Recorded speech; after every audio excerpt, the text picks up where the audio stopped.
چین کی پاکستان کو 5th generation J-35 stealth طیارے اور HQ-19 ڈیفنس سسٹم دینے کی پیشکش کر دی۔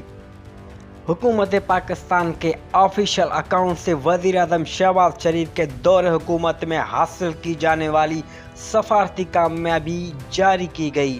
حکومت کے مطابق شہباز شریف کی زیر صدارت پاکستان نے کئی عظیم سفارتی کامیابیاں حاصل کی، جن میں چین کی جانب سے 5th جنریشن J-35 اسٹیلتھ طیارے KJ-500 اوکیز اور HQ-19 ڈیفنس سسٹم کی پیشکش شامل ہے۔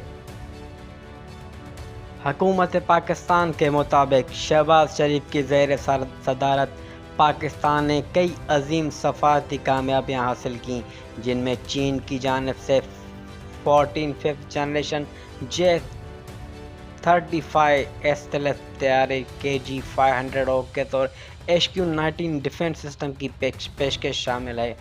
مزید کہا گیا کہ چین سے $3.7 ارب قرض کے مؤخر ادائیگی بھی شامل ہے، جبکہ ہواوے کے تعاون سے 1 لاکھ پاکستانی کو AI اور IT میں تربیت دی جائے گی۔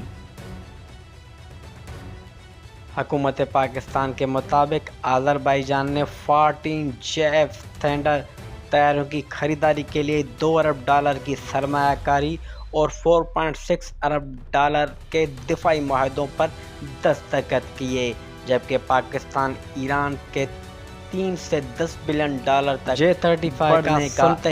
انڈین میڈیا آگ بگولا، اپنی حکومت کو آڑے ہاتھوں لے لیا۔ انڈین میڈیا کی چیخیں آسمان میں سنائی دینے لگی، گوروارا کی دہاڑ